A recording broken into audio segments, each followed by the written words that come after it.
is that? Our teachers and teachings. Question says, with regards to last night's class, you mentioned that Imam Layth ibn Sa'd rahimahullah was a contemporary of Imam Malik rahimahullah. And Layth ibn Sa'd was either an equal or better than Imam Malik with regards to knowledge and virtue and ilm, etc. However, Layth, his legacy did not survive. It did not stand up to the test of time. He did not have a school and followers and disciples like Malik because his students, they forsook him. They abandoned him, they didn't fulfill his legacy, etc. How is this and how can this be? And what can we do today for this not to happen to us? And for us to implement, enact, and etc. carry on the baton.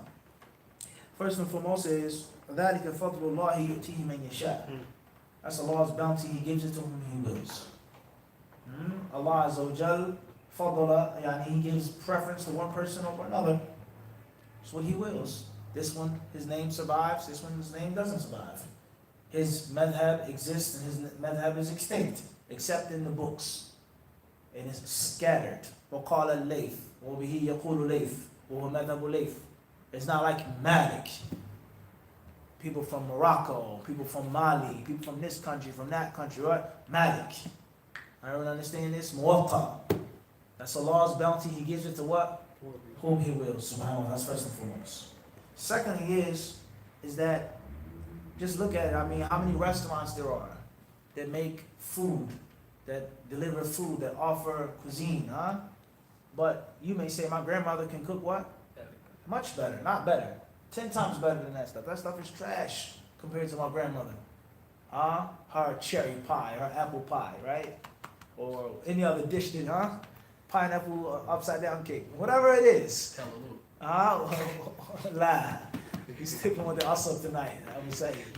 Everyone understand this? The point is that what? Just because someone has a name and a chain of restaurants doesn't mean that they have the best food. It doesn't mean they're the most talented cook. Doesn't mean that. Some people have different aspirations, different ambitions. Some people have financial contribution. Some people are supported.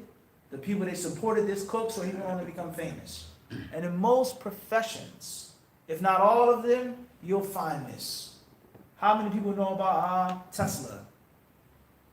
And how many people know about who? Edison. On your bill, does it say Nikola Tesla? It says what? Con Edison. Who invented it first? AC/DC. Everyone understand this? He was funded, he was supported, he took this person's side, they betrayed him. Well, how can it happens? It what? It happens. There are different scholars who have problems with the government.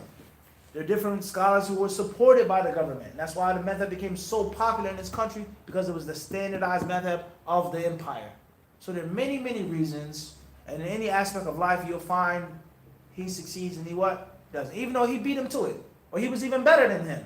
It just doesn't work out like that. There are many more ingredients to successful legacy than just pure talent. Sports. He's actually a better player than him, but he was injured. Or he didn't have a good team. Who's the best running back in NFL history? Many people they'll say who? Barry Sanders. It's a debate. It's a debate. But many people would say what? Or one of the most dangerous, not the most dangerous running back is what? Barry Sanders. How many Super Bowls did he win? None. We ain't dealing no poetry tonight. Everyone understand this? How many Super Bowls did David Smith win? Everyone understand this? It's much more than just one individual effort. You get the point I'm trying to make? So that you have to take those things into context. Islam is no different. As far as what can we do today to prevent this and to stop this, and for us not to fall into this, we can learn from history. Learn from history, right? And avoid the mistakes of the people who made them in the past. And that's why many of the Salaf would say, إِنَّ السَّعِيدَ لَمَنْ وُعِدَ بِغَيْرِهِ. They say the happy man is the one who takes lessons from other men. That's the happy person, is that you learn from others. And the wretched or the wretch is the one who's made a lesson for others. You understand this statement? You learn from somebody else. You're happy. Someone learns from your blunder, your mistake. It's wretchedness. So we read these stories. This one did this man did that. He dropped out. He didn't study. We should try our best to what? avoid those mistakes. Learn and live and learn.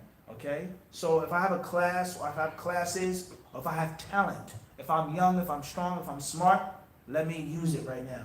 Let me not waste myself. Let me do something, because it clearly happened to what? Fulan. He became a victim of dunya. He became a victim of women. He became a victim of this group and of this one and that one. So let me avoid that.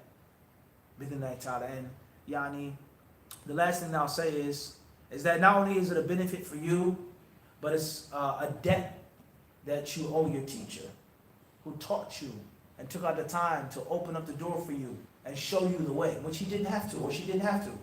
It is the teacher's haqq upon you to pay zakat on that. And from the zakat that you pay, is to carry on the what? The legacy, as we say, expand the chamber. And not just carry it on, but do what? That's no question. Enhance it. And branch off and serve it. And that's what happened to Malik and those other imams.